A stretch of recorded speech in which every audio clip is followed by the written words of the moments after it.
हा चालत घेऊन येऊ. अरे वा वा. काय गाडी नाही. नमस्कार मैत्रिणींनो, शुभ सकाळ सगळ्यांना. तर चला मस्त आज सकाळी सकाळी छानपैकी सगळे घरातली साफसफाई वगैरे आवरून घेतली. तर आज मस्त महाशिवरात्री आहे.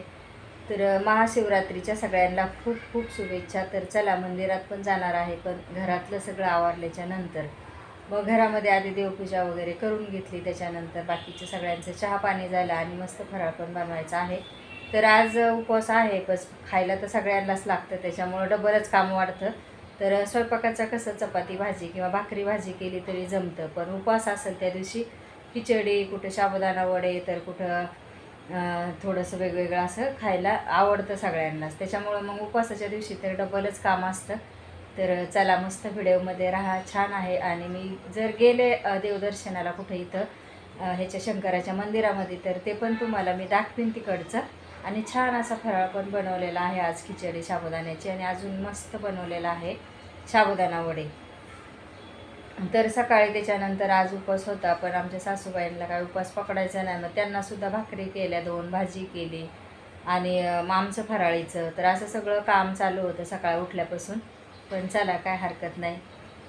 परत जर मी जाणारच आहे, पण घरातले सगळे काम आवरल्याच्या नंतर जाईल थोडंसं. आणि दुपारी खूप गर्दी असती, जरा वेळाने गेलं ना तर गर्दी पण कमी होती. तर मग जर गर्दी कमी असली तर जाणारच आहे आणि दर्शन करायला शंकराच्या मंदिरामध्ये. बघू आता कुठं जाते ती, पण आधी सगळं काम आवरून घेते, त्याच्यानंतर मग जाणार आहे. त्याचा व्हिडिओमध्ये पूर्ण व्हिडिओ पहा आणि चॅनलला सबस्क्राईब केलं नसेल तर करून घ्या आणि लाईकसुद्धा करत जात जा. तर चला मग. तर चला आता फराळीची तयारी करूया. तर इथं साबुदाणा घेतला आहे, बटाटे किसून घेतलेले इथं, आणि 2 ते 3 बटाटे किसून टाकते उकडलेले. त्याच्यानंतर हिरवी मिरची, थोडंसं लाल तिखट टाकून हे सगळं गोळा मळून घेतला. तर आज बनवायचे आहेत साबुदाणा वडे. तर म्हटलं चला आज उपास पण आहे, तर बनवूया थोडेसे साबुदाणा वडे आणि थोडीशी खिचडी. तर खिचडी पण नुसती खाऊ नाही वाटत, त्याच्यामुळे म्हणलं आता दिवसभर उपवास आहे, तर चला मस्त असं साबुदाणा खिचडी, थोडेसे वडे ते पण तळून घेऊया. आणि थोडंसं तुपाचा हात लावून घेतला ना तर छान असे वडे हातावर येतात, चिकटत नाहीत. तर तेच आता माझं काम चालू आहे. म्हणलं चला मस्त वडे करून थोडेसे साईडला ठेवते, तोपर्यंत इकडे खिचडी तयार करायला घेणार आहे. तर खिचडीची रेसिपी मी तुमच्यासोबत काही शेअर नाही करत, तर नेहमी तेच दाखवायला मला पण आवडत नाही. पण म्हणलं चला वड्याचं थोडंसं दाखवूया, आणि ह्याची पण तुम्हाला डिटेल रेसिपी पाहिजे असेल तर आहे एका व्हिडिओमध्ये टाकलेली, आणि तुम्हाला तर येतच असेल. तर आता इकडं वडे थोडेसे साईडला काम करायचं चालू आहे, बनवून ठेवायचं. तोपर्यंत जायची विशालच्या पप्पाला, आणि विशालला गडबड होती तर खिचडी बनवून देते, कारण त्यांना जायचं आहे गावाला. तर तेच मग आता चाललेलं आहे. तर इथं बटाटे पण 2 शिल्लक राहिले, तर बरेचसे उकडलेले होते, मी 5-6 बटाटे उकडून घेतले आणि नंतर मग हे मळून घेतलं, आणि थोडेसे राहिले शिल्लक तर ते पण बाजूला ठेवून दिले. म्हणलं संध्याकाळच्याला होतील. आता इथं वडे तयार झालेले आहेत, तळायचं काम चालू आहे. तर वैष्णवीच आमची तळत आहे वडे. तर इथं तेल गरम करून दिलं आणि नंतर बारीक गॅसवर असे वडे तळायचं काम चालू आहे. तर चला अचानक काय झालं, कारण सासूबाई बोलले मला काय राहायचं नाही आता इथं, मला गावाला जायचं आहे. तर त्या रोज रोज सांगत होते मला गावाला नेऊन सोडा, मला इथं बरं वाटत नाही, मला गावाला नेऊन सोडा, मला बरं वाटत नाही. पण आम्ही त्यांच्या बोलण्याकडे लक्ष देत नव्हतो. तर पण आज डॉक्टरांकडे त्यांना नेलं ना, तर डॉक्टरांनी सांगितलं तुम्ही एकदम तुमची शुगर वगैरे कमी झाली, त्याच्यामुळे इंजेक्शन वगैरे घ्यायची गरज नाही.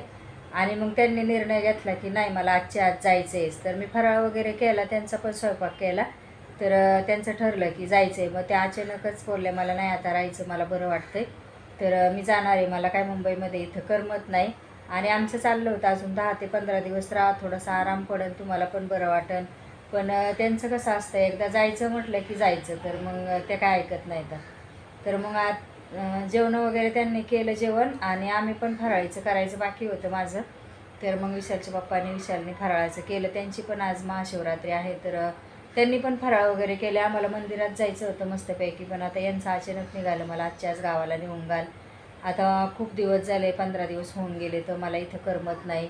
मग त्यांचं ते गाणं रोजच चालू होतं, पण आम्ही काय लक्ष देत नसायचं. पण आता आज फायनली मग विशालचे पप्पा बोलले मी सोडतो तुला नेऊन, पण मला 3-3 वेळा यायला जायला लावू नको. तर आता शुगर वगैरे एकदम कंट्रोलवर आलेले आहे. डॉक्टरची अपॉइंटमेंट घेतली होती, काल नंबर लावलेला होता. तर आज सकाळी फोन आला मग 11-11:30ला. त्याच्यानंतर त्यांना डॉक्टरकडे घेऊन गेलो आणि त्यांनी इन्शुलिन बंद केले आणि गोळ्या दिल्या. तर म्हणलं चला एक चांगली गोष्ट आहे, कारण त्यांचे जे इंजेक्शन होते ना द्यायचे शुगरचे ते बंद झाले आणि आता त्यांना गोळ्या दिलेल्या आहेत. तर ते एक काम चांगलं झालं. म्हणजे कसं इंजेक्शन कोण देणार आणि गावाला काही कुणी नाही आहे दुसरं माणसं, त्याच्यामुळं ते एक थोडंसं आम्हाला टेन्शन होतं. तर ते पण कमी झालं.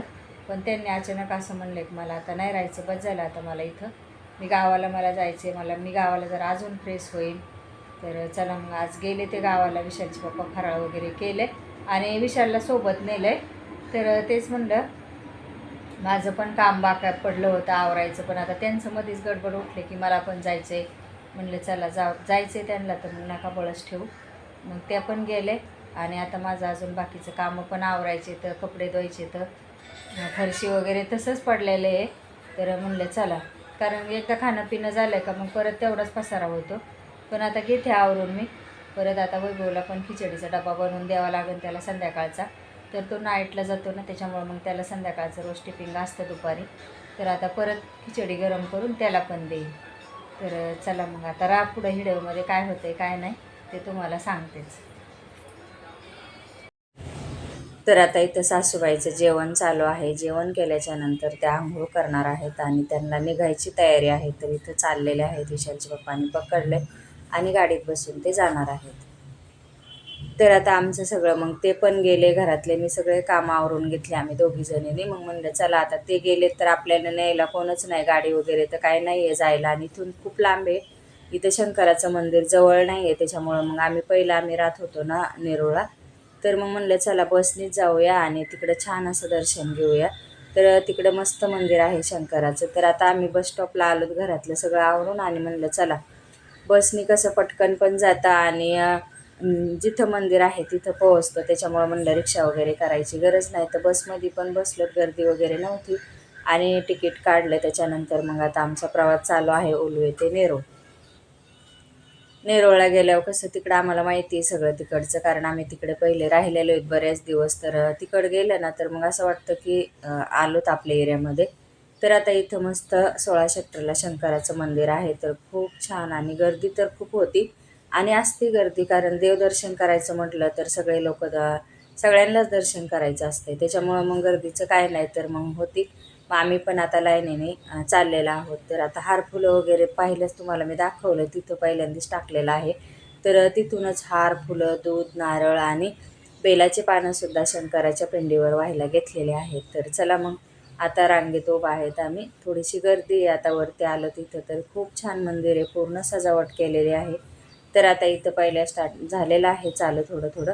तर इकडनं जी सुरुवात करायची दर्शनाला, तिथं पण हार फुलं सगळं वाहून घेतलं आणि मस्त असं दर्शन करून घेत होत. तर आता इथं खाली आल्याच्या नंतर महादेवाच्या पिंडीवर सगळं दूध वगैरे ओतून घेतलं, म्हणजे वाहून घेतलं. आणि त्याच्यानंतर मग खूप गर्दी होती तिथं, काय शूटिंग काढून देत नव्हते, तर वरूनच शूटिंग काढली थोडीशी. चला म्हणलं तुम्हाला पण दाखवावं की नेरूळचं शंकराचं मंदिर तिथं खूप छान आहे आणि मस्त पण आहे. तर तिथं असं आता आम्ही इकडे चाललेलो आहोत खाली.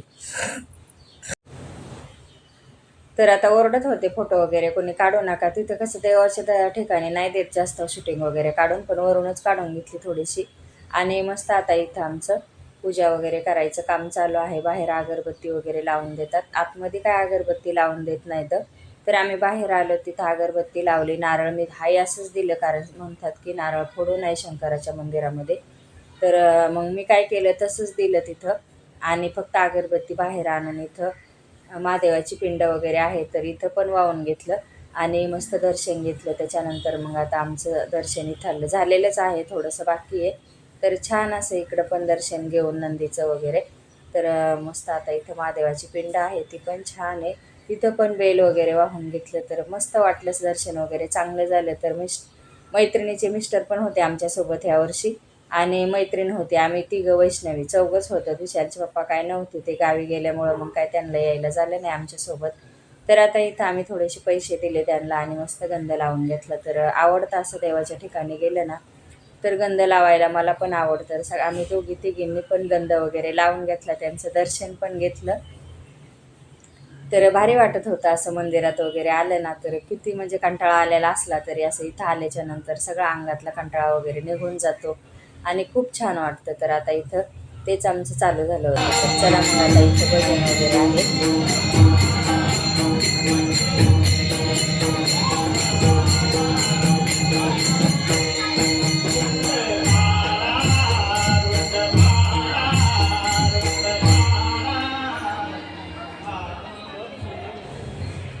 तर आता थोडा वेळ इकडं भजन वगैरे ऐकलं आम्ही. थोडा वेळ आता इथं बसणार आहोत, प्रसाद पण घेतला आणि खाली बसून निवांत चांगलं 5 मिनटं बसलोत. कारण देवाच्या ठिकाणी कुठंही गेलं तरी दर्शन वगैरे करायचं, 5 मिनटं बसायचं, तेवढंच मनाला पण शांती लागते. देवाचं नामस्मरणसुद्धा मनातली मनात करायचं, म्हणजे कसं आपल्याला थोडंसं तेवढंच पुण्य पण मिळतं आणि चांगलं पण वाटतं. तर आता इथं खाली आलो, दर्शन झाल्याच्या नंतर मग पायऱ्या उतरून खाली आलो. तर मस्त असा आंब्याचा रस ठेवलेला होता सगळ्यांसाठी, भाविकांसाठी प्रसाद म्हणून. बाहेर खिचडीसुद्धा आहे. तर बघू आता, इथं आम्ही थोडेसे फोटो वगैरे काढले. त्याच्यानंतर सगळं परिसर इथलचं तुम्हाला दाखवते, किती छान आहे.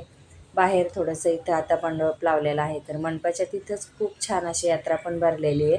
यात्रामध्ये काय काय असतं तर ते सगळ्यांनाच माहीत आहे. तर चला मग आता मस्त बघू, काय आवडलं तर घेऊ आणि नाही आवडलं तर नाही घेणार. तर असं आमचं चाललं होतं, काय दिसलं चांगलं तर घ्यायचं. तर आता इथं पुढे आलो, तर आम्ही हार वगैरे नेले होते ना, तर त्यांच्या हाराच्या टोपल्या वगैरे त्यांच्याकडे द्यायच्या होत्या, तर त्या पण आम्ही दिल्या आणि पैसे वगैरे तर आधीच दिले होते हारवाल्यांचे. तर इथूनच आमच्या ओळखीचे आहेत, तर तिथूनच आम्ही दरवर्षी हार दूध हे सगळं तिथूनच घेतो. तर या ताईसुद्धा माझ्या ओळखीच्या आहेत, तर त्या पण मला बोलत होत्या. आमच्या दोघींचं बोलणं चालू होतं. तर त्याच्यानंतर पुढं आलं तर खिचडीसुद्धा वाटप होती, पण खिचडी आहे ना खाण्यासारखीच नव्हती, एकदम कच्ची होती. त्याच्यामुळं आम्ही काय केलं, असं वाटलं नसती घेतली तरी पण चाललं असतं, उगाच वायाला गेली, कारण ती बिलकुलशीच परतलेली नव्हती, कच्ची होती एकदम. तर खाऊन पण मग परत त्रास होण्यापेक्षा आम्ही काय केलं, खाल्लीच नाही, तिथंच साईडला ठेवून दिली. आणि पुढे आलो तर वैष्णवीला आमच्या परस घ्यायचे होते. तर तिचं काय नेहमीचंच असतं, काय ना काय तिला बाहेर गेलं की लागतंच घ्यायला. इथं मस्त असं यात्रेतला खाऊसुद्धा आहे, तर मलासुद्धा यात्रेची आठवण आली. तर आता इथं मस्त मग बाहेर आल्याच्या नंतर तिला पण काय वैष्णवीला काहीतरी घ्यायचं असतं, तर तिला पॅन्ट घ्यायची होती. तर म्हटलं चला दुकानात पण जाऊया आणि तिला पण पॅन्ट घेऊया, कारण आमच्या नेरोळा काय वरच्यावर येणं होत नाही, म्हणून आम्ही येतो कधीतरी वेळ असेल तेव्हा. तर असं चाललं होतं तिची पॅन्ट घ्यायचं. काय याच्यातलीच नेली ना, कपडा नीट बघून घे, परत 3 यायचं मग लांब पडतं ना. हा हेच कपडा कलर नाही झाला ना, इतने लोग लेके गए, कोई शिकायत नहीं की और ये रहो म्हणजे लहान असले तर आता हीच पॅन्ट फायनली केली. तिला ब्लॅक कलरच आवडतो आणि पॅन्ट कसं ब्लॅक कलरच्या कुठल्याही शर्टावर वगैरे घालता येतात, टी शर्टावर. तर तिला तीच आवडली, मग ती पॅन्ट आली नाही बदलायला